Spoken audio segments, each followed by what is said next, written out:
Ready graphics? Ready theme? Cue back. Good evening.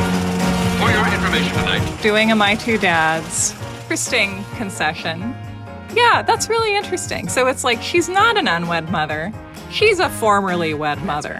I also found it really confusing, the concept of a child born out of wedlock. I was like, doesn't that mean that you emerge from wedlock and it's fine? Hi, it's Lauren Milberger. And this is Jesi Mullins. And welcome to part 2 of our fantastic, amazing interview with Sarah Marshall. We're so happy that you have returned to us. Yes, you may remember Sarah Marshall as the co-host of You're Wrong About and Why Our Dads. And this is a continuation of our conversation from part 1.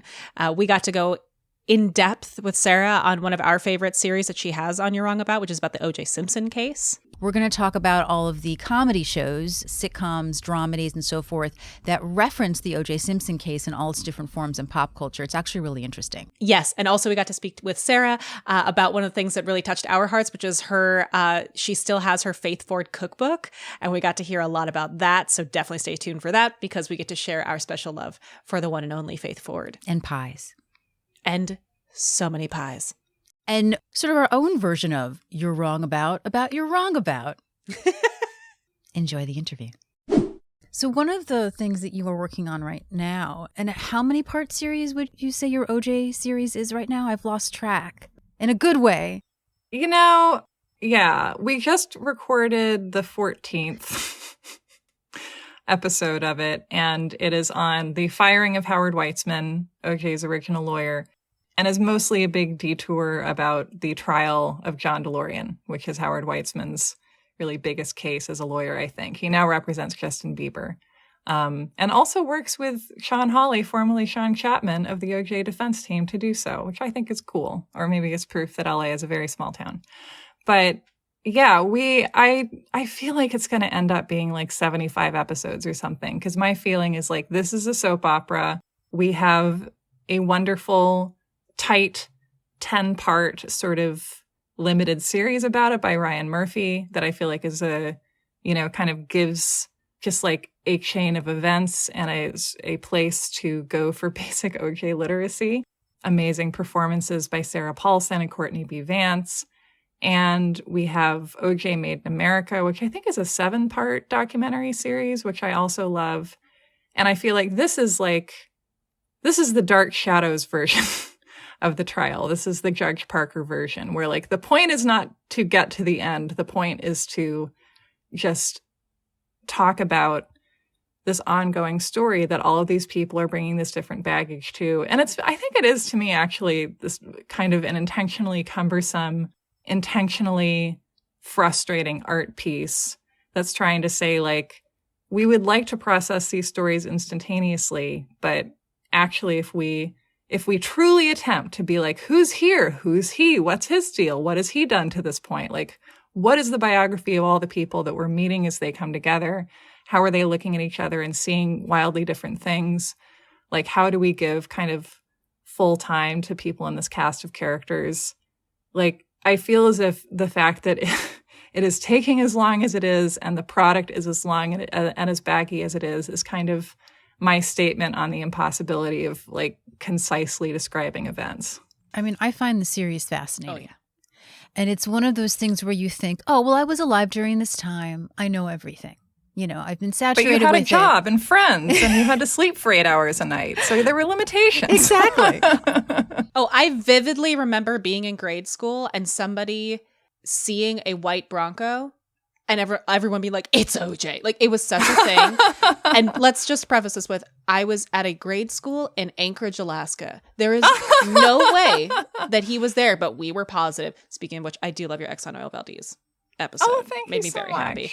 It happened on my birthday when I was 3. We got to do an Iditarod episode someday too, because the You're Wrong About that is like, it's not about the serum run; it's to keep the great sport of dog sledding alive. If you need someone to talk to, I used to go to the ceremonial start every year. Yeah, it got me.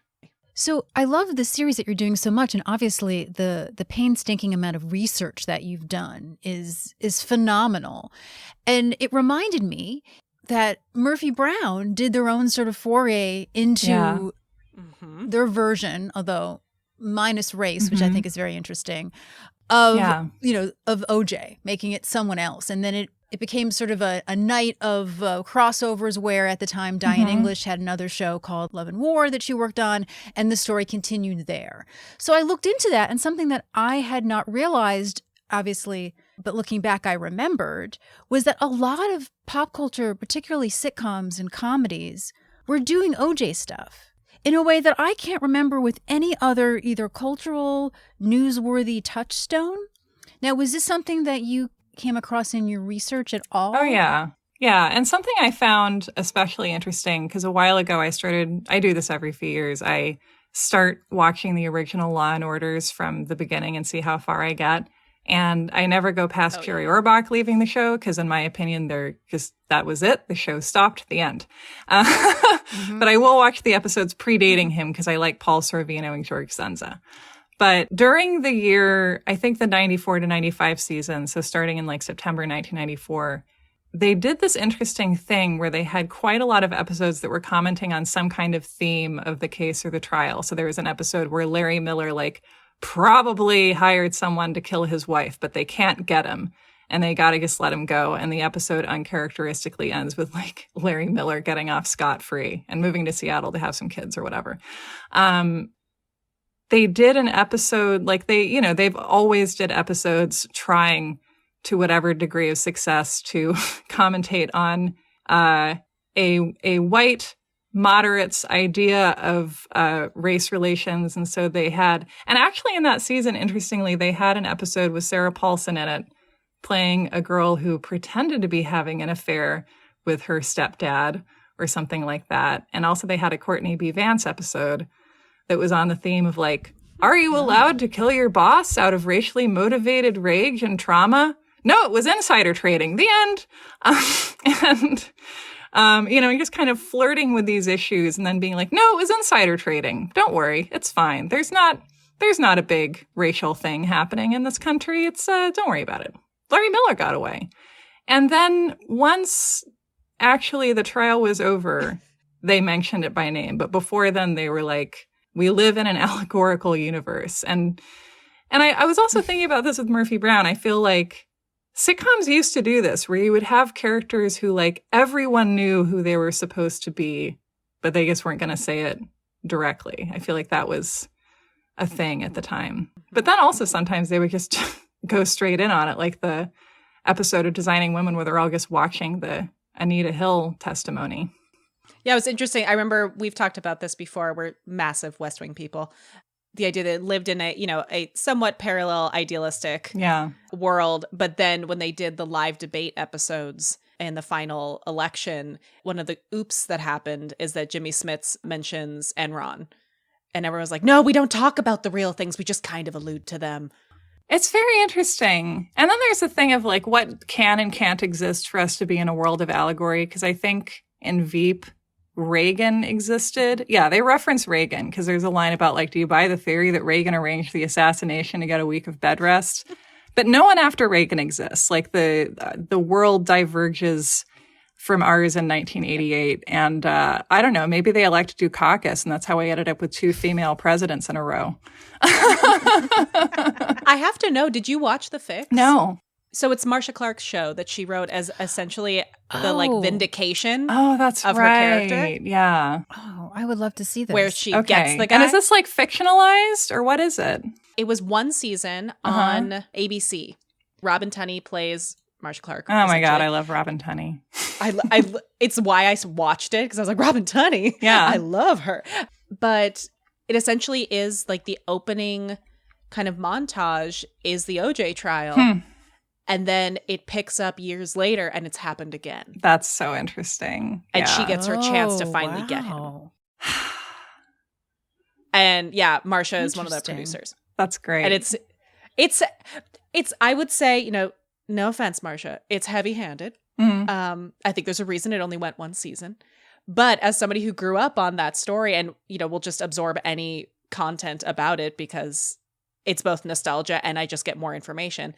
It is fascinating to see, knowing that it's written by the person who wants this fantasy to happen, where you get the guy finally. Right. So I think you might find it interesting. And that's, I think, what I love about her podcast. She had a podcast. She did a few episodes on, the Robert Blake case and, again, like kind of the one that got away type stories, the defendant that got away. And I think what I love about Marcia, I mean, many things, but one is that like she owns her shit. Like she is pissed that he got away, and also that, it got away partly in a sideshow that involved her being treated like the bad guy for a lot of it. And I love it when people own their biases. I feel like people really don't tend to do that. And and it's funny too, because like people assume that like I must hate OJ Simpson. And I will always defend O.J. Simpson in my way. I'm like, he's a malignant narcissist, in my opinion, who, in my opinion, stabbed 2 innocent people to death. But also, he had a trial. He had due process. He was acquitted. End of story. You shouldn't send someone to prison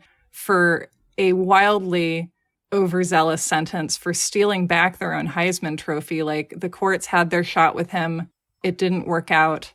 Sorry, like make the LAPD do a better job, like train your cops, figure it out. Don't put him in prison for something else, because that's just cheating. And when there was a photo of him getting his COVID shot, I think people were sending it to me, I think, thinking that it would make me mad. And I was like, he's a senior citizen, let him get his shot. And I think like calling him a senior citizen and not letting him take up real estate in my infuriated brain is probably what would be most annoying to him. So I feel good about it. Exactly. That's the real justice. Just forgetting someone. Well, what I find interesting is also sort of the complete left or right or black and white of the ways that a lot of these comedies went. You have Seinfeld that had Jackie Childs. Right. Your Honor, We request at this time that Ms. Mishke try on the bra. This court will come to order. Go ahead, Miss Mishke. Try it on.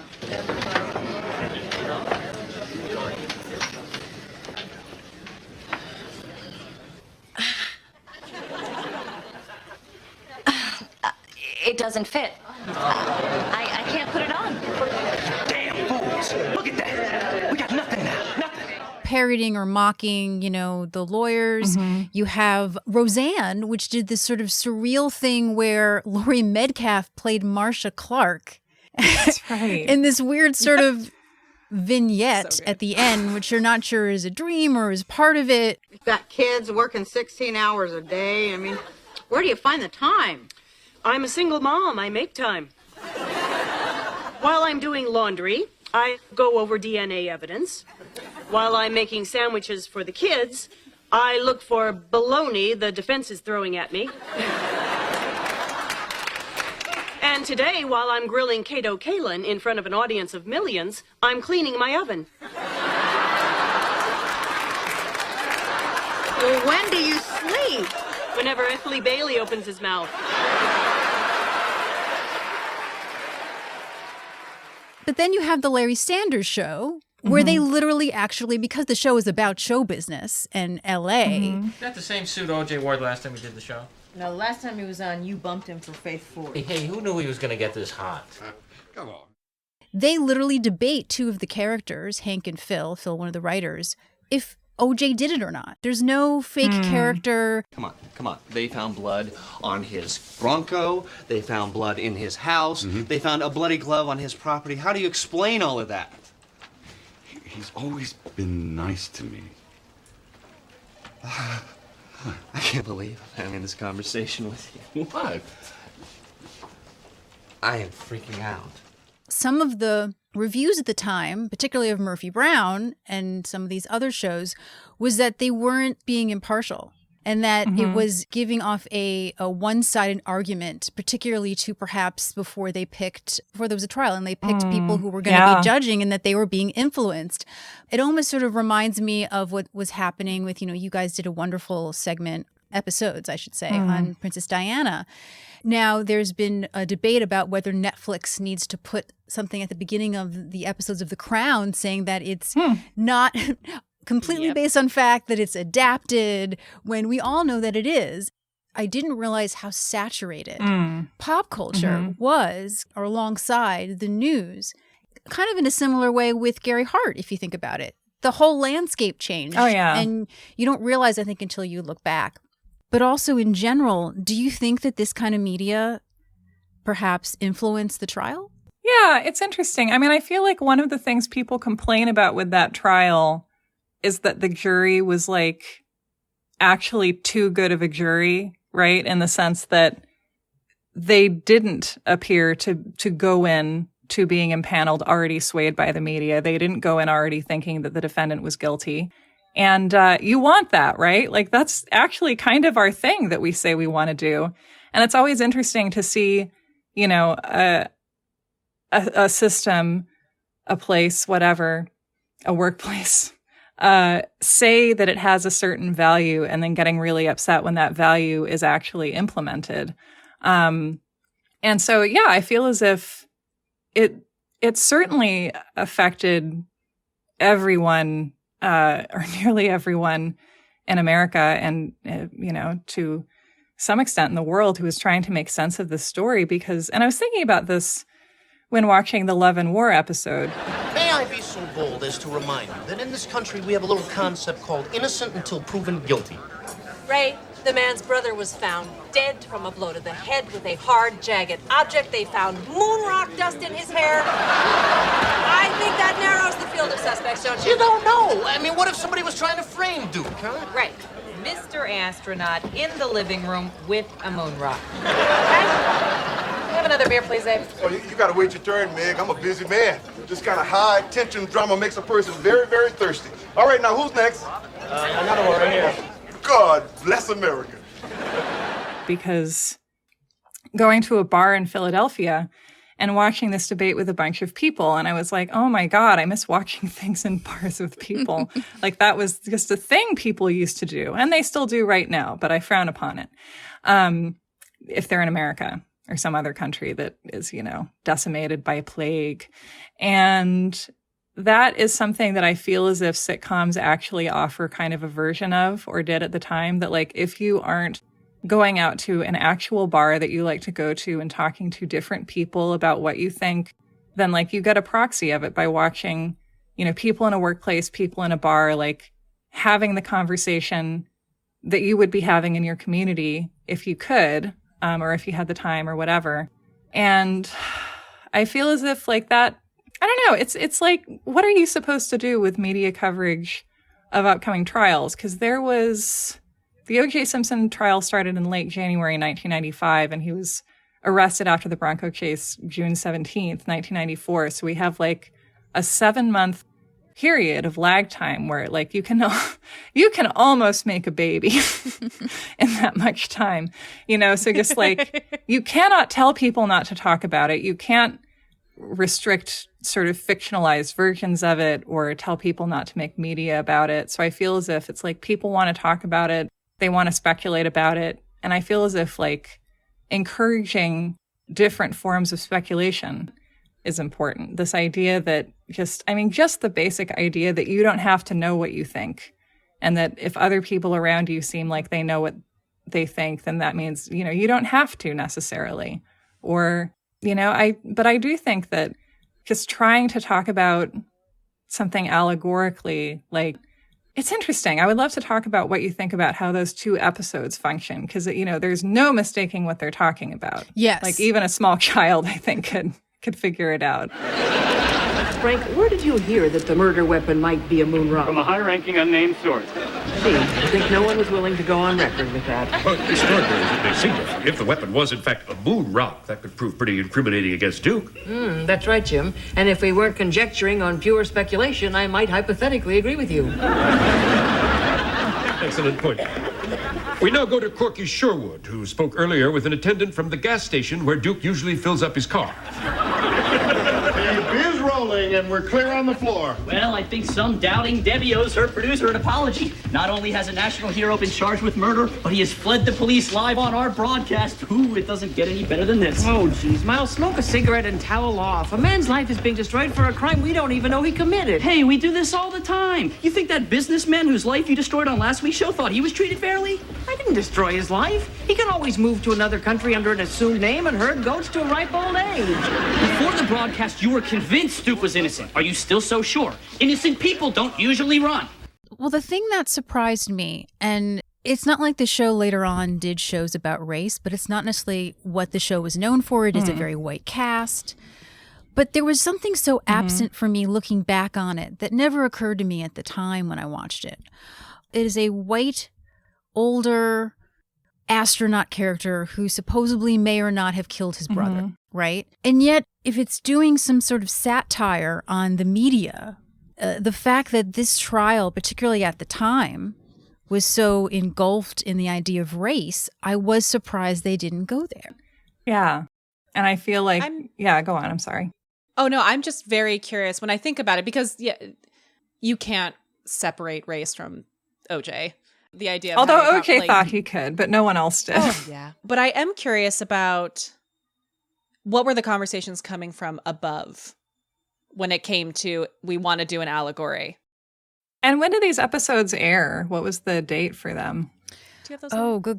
Pretty sure they're early 95. That's a good question. Let me double check this. Because we've gotten to know many of the writers very well at this point, and I know none of them are people who would be interested in shirking away from having a tough conversation, especially in that particular room. And so I'd be curious about two things. One, what they wanted to say with it, and therefore, like, what parts of the allegory would they focus upon, and if race fit into what they were trying to say with it. And two, did what the network feel comfortable releasing a line? Sorry, I found the date. I didn't mean to interrupt. But this is interesting because when you mentioned the space of months, I hadn't really put the timeline in my head.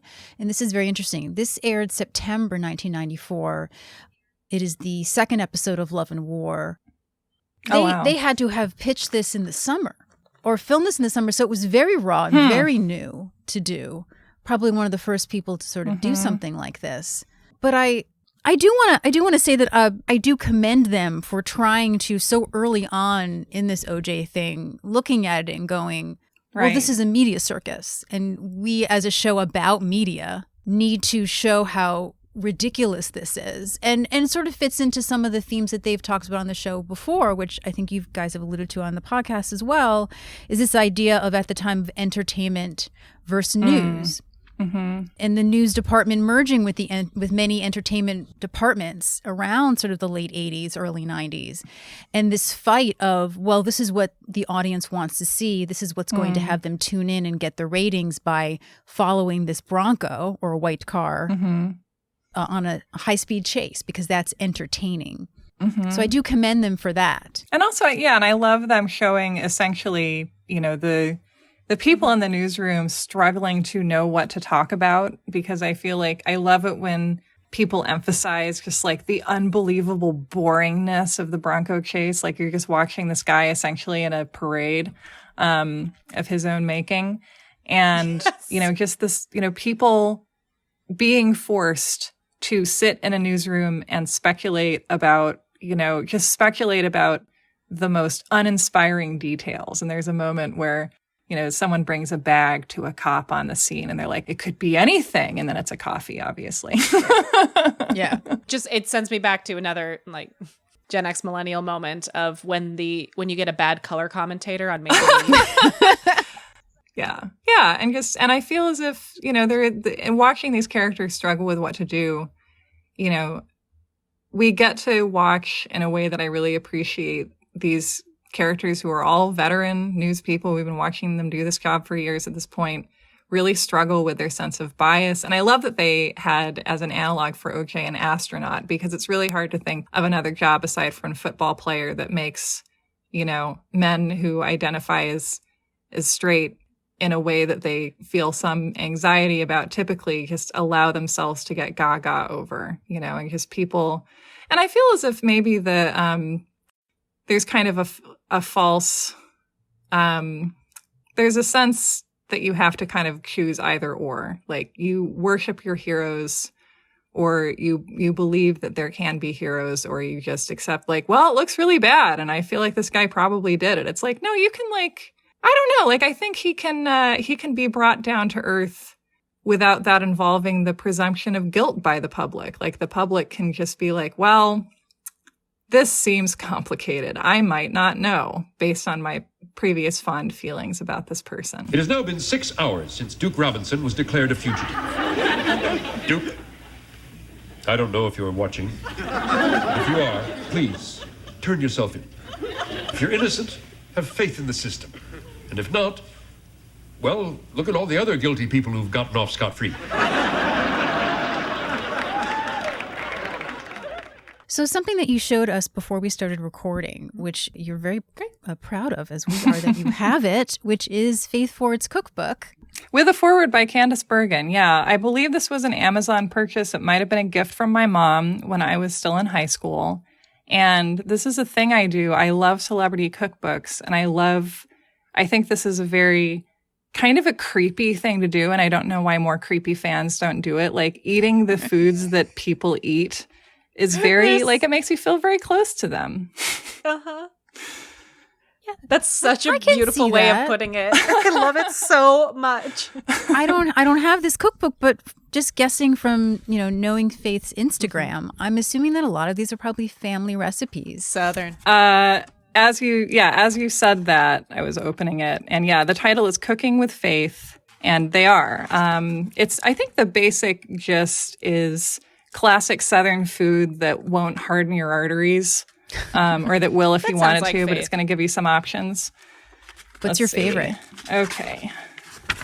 My thing with cookbooks is that I will find a few recipes that I always make, and then I will just not explore further. So I'm looking at this, and there's so much stuff that I need to try making, and I'm trying to cook more this year. So I feel like this is going to be the thing to do. Julia and Julia, that book. Oh my God! I was just about to say that. I was like, you need to Julie and Julia that. I do. And I want one too. I want to have a Julie and Julia book club now to make these. Yes. And I wish my name was Hope, because then it could be Hope and Faith, but they've already used that joke to great effect. It's fine. Okay. I'm just going to read you the titles of a few recipes that leap out to me that I think I should make. Okay. Mama's tuna boats, Faith's fresh petite pea salad, tiny meatloaf for two. I love that. Tiny meatloaf. Sweet. Oh, there's a lot of grit recipes, obviously. Mm-hmm. And okay, but so the two things that I always make from this are just the basic biscuits, skillet drop biscuits with variations. That's the wrecked page, I think, actually. I was trying to remember which page I had wrecked. Yeah, this is the wrecked one. It's not that bad. But this is the one that you can tell has been used. And all the other ones, look at the it has been loved. Yeah. Mm-hmm. And then, this is the first biscuit recipe I ever made. And then my favorite recipe in here is big time brownies. And I will read to you from the description if you like. Yes, please. Okay. Oh, and you can see I have some chocolate from the big time brownies on here. Oh, and it's got family photos, which I like too. Okay. Big time brownies. And so she says, basically she moved from Louisiana to New York at 17 to start modeling and missed her mother's food and couldn't cook. And she writes, my mother decided that if she couldn't feed her daughter at home, she would send homemade food to her, which began her obsession with creating the perfect brownie because brownies are perfect for mailing. Each month, she'd go into her laboratory and measure, sift, mix, and bake up batches of the chocolatey goodies, then ship them off to New York. I would call her up the day they arrived. The box would be sitting open in my lap. Ah, they're so great, I would say, both cheeks stuffed full. And then she has a note from her mom, too, which I love. And she talks about, if you're going to send brownies, do a 2-day ship. So pro tip. It is a one-pan brownie recipe. I love one-pan recipes. And also, as I'm looking at this, I'm seeing that my mom has written instructions for cutting the ingredients in half if you want to make 1 dozen little brownies instead of 2, which is what Faith says. And I'm realizing as I'm reading this that, I loved this story when I first got this cookbook. And that at the time, as someone who was studying for the SATs, I was contemplating going off into the world without my mom, who I was extremely close to. And just I think I just loved that this was a story about going into the world and your mom sending you brownies. And you can make those very brownies. And they're great brownies. That's so great. This is an odd question. Is there a pie recipe in there? Because I know that Faith is always making pies on her Instagram. Oh, there has to be.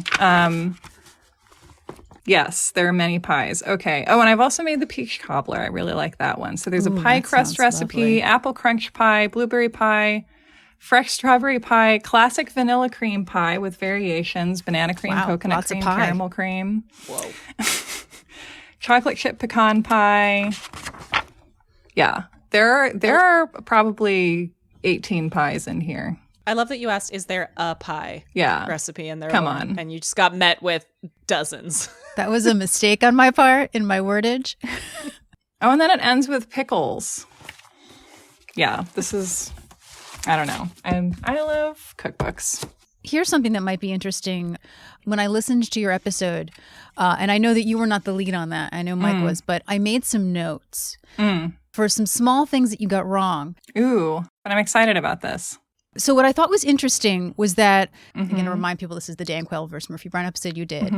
You guys talked about that it was called Murphy's Revenge, which is so interesting. And I have a feeling that that might have been some of the titles of the articles on the show. Oh. But it was actually the episode, which was it was an hour-long episode that in syndication will air as a two-parter. But it was a full hour episode called You Say Potato. How I can really pronounce that. It's really a spelling joke. Potato. But it's potato with an E. I say potato. Nice. That's a much better title. I think so. It's still mocking him. Yeah, and I also love the idea that then if you call it Murphy's Revenge, then that's like, I don't know. It just implies that this fictional character is like actually coming for his head, as opposed to like there's a sitcom episode about something someone in government said in their official role. Yeah, especially because at the end of the episode, she has that wonderful speech in front of all of these single parents to be like, that's what this is about. This isn't about getting revenge. It's about saying, these are families too, and you are ignoring them. Right. Yeah. Also, something interesting was, I think a lot of people don't realize this, but the father of Murphy Brown's child was her ex-husband. Not just a boyfriend, which is interesting because the episode, she actually had two men that she was sort of vying for her attention. And so the cliffhanger at the end of the season was, who's the father of Murphy Brown's baby? Jake or Jerry? No. And then, of course, we find out that she only slept with one of them. So she knew who the father was. It wasn't like she was just, hooking up with both these men. Not that that's a problem. Doing a My Two Dads. Yeah. But then if there's a question and then you die, then your kid has to go live with Paul Reiser and someone else simultaneously. So Yeah. Exactly. And then they get a DNA test. They don't want to get the results and they throw it in the damn garbage. Yeah. I think they did that, but no, it was very sweet. I love my so terrible. good. Yeah. But the reason that they did that, they Yeah. thought that the public would be able to accept it more, which is so, I think, very telling of the time, is she had once been married to him. And is this the guy she was married to for like a day or a month or something? Like for that? 5 days. For Yeah, 5 that was days. him. Yeah. Yeah. Yeah, which is, Jake with the good hair. It's an interesting concession. And, yeah, that's really interesting. So it's like, she's not an unwed mother. She's a formerly wed mother. Right. I also found it really confusing, the concept of a child born out of wedlock. I was like, doesn't that mean that you emerge from wedlock and it's fine? That's true. Truly. It's, oh man, the phrasing. Born out of. Yeah. And then also a small thing, which is, I think, just a fun thing to mention, is that, so Jake, who's the ex-husband, who's supposed to be like an Abby Hoffman kind of a character, he didn't just leave Murphy and the baby for apartheid. Okay. It was one of the many things. The rainforest, he wanted to help people who were hungry in Ethiopia. He just wanted to be, I like to think, important. I have He's a problem. very eco-conscious. Right. Yes. I have an issue with Jake personally. I think he wants to help people. I think that that's a genuine thing, but I think a lot of it is about his ego. That's just me. I would say a lot about Jerry's ego as well. Let's all calm down. They're both egomaniacs. Oh, sure. She loves a certain kind of guy. Don't get me wrong. We Jerry all have Gold, a type. Yeah. One of my favorite things on our podcast is to challenge Lauren's feelings about characters before they've given her a reason to have those feelings. So like when we first meet Jake, she's like, "Oh, Jake." I'm like, "We don't know that about Jake yet." Yeah, she's just very good about reminding me. We don't know that yet. Yeah. Yes. No, it's like talking about the early stages of the OJ Simpson investigation. And I'm like, we don't know that yet. I mean, we do, but we don't. Yeah. Because we have to be John Q. Driveway in 1994. Yeah. And I feel like that, I love that because that speaks to like parenting or mothering versus like ostentatiously saving the whole world rather than, taking good care of a small piece of it. I mean, those are just some small things. I mean, other than that, it was a great episode. I mean, obviously, there are also nuanced things that you're not going to get from an article. But I was like, but this is interesting. Unfortunately, with the Dan Quayle thing, that was like the height of my obsession with Murphy Brown. So I've seen so much stuff about this. I'm quite sick of the man. But I still found your episode so fascinating. Thank you so much. Yes, truly. I think I had like 2 VHS tapes, everything that, because I used to record everything on Murphy Brown, like not just the episodes. So that summer after that episode and the Dan Quayle thing, I had like 2 VHS copies of clips because it was mentioned so many damn times. That's so great. Yeah, and thank you for the corrections too, because like that, I feel like that is one of the things that maybe it's easier now to admit about media than it was at the time. That like we're all out here doing our best, but like even in a best faith effort, you're going to make mistakes, and like that happens. And then the way you do it is, you go back, you find them, you find a way to insert them into the record if you can, and just this.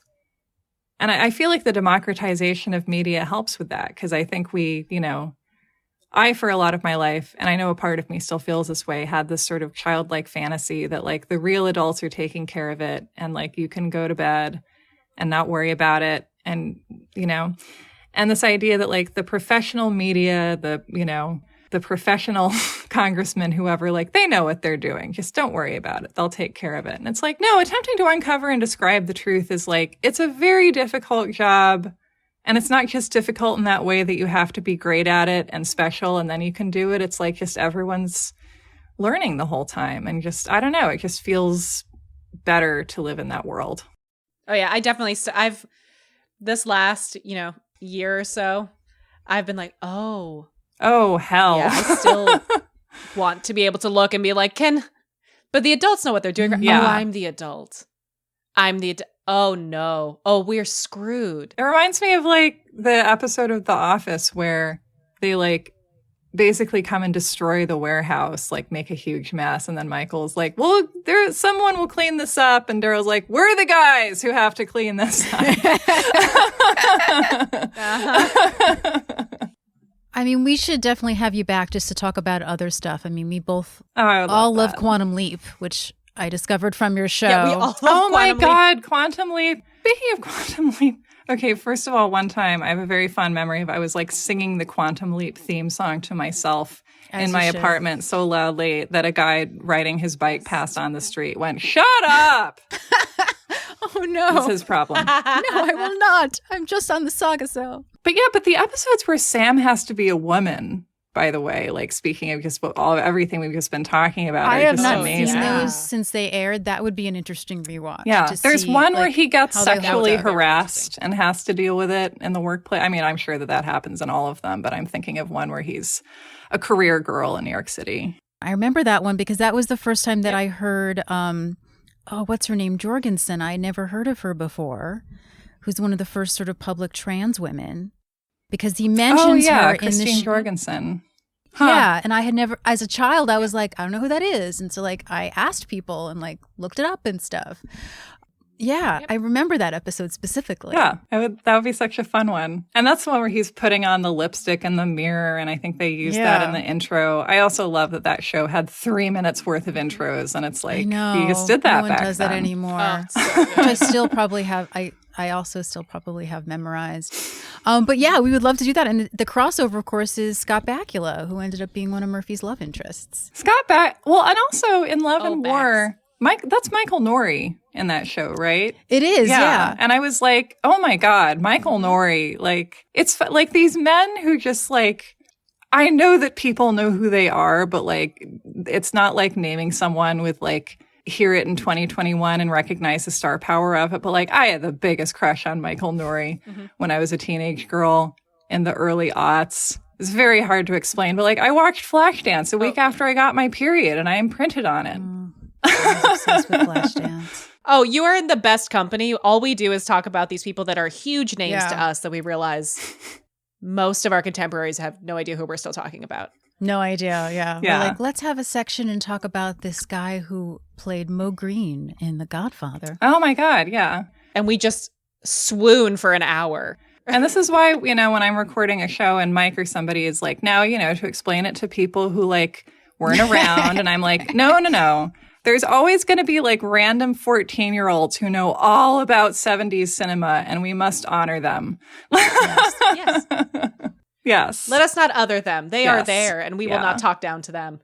So I have two very, very important questions that I wanted to save for the end. One is, do you remember / have a favorite secretary in Murphy Brown? Okay. Yes. Kyle. Oh, yes. Yay, Kyle. That's Kyle's very special to me because I think that's how I would do in his role in a way. Like, you know, just like, I don't know. They were typically pretty relatable characters though, weren't they? Kyle? Yes, You seen my ant farm? It's not in my office. Oh, I meant to tell you. I was cleaning the glass. The poor little guys, they could hardly see out.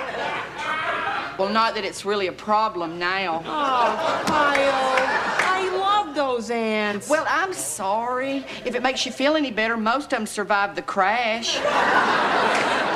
Boy, can those little things skedaddle. Oh, great. I like the one who's just constantly crying and we don't know why. And also, I mean, I don't know if this counts, but when Kramer, like, ended up playing a secretary on That totally Murphy counts. Brown. Okay, great. I thought Kramer was great. On a different show. I think so. That was some great fake typing. And I feel like there's something about like the ability, like something we underappreciate about sitcoms is like, it's very hard to make a good sitcom. You know, like there's a lot of like okay ones out there, but like the ones where people are able to like just make you laugh by doing something kind of in the scope of human experience is like, it's very special. Like I always think of the episode of The Nanny where basically Fran is in the hospital with Mr. Sheffield and has snuck in, and the doctor thinks she's a nurse and is like, shave the patient, which she means his groin, but she's just like, all right, and just like goes about shaving his face, which doesn't sound funny, but it is because comedic acting is a thing.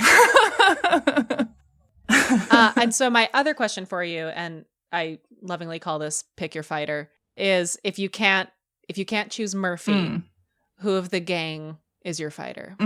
Who's your favorite? Like I will die for Jim.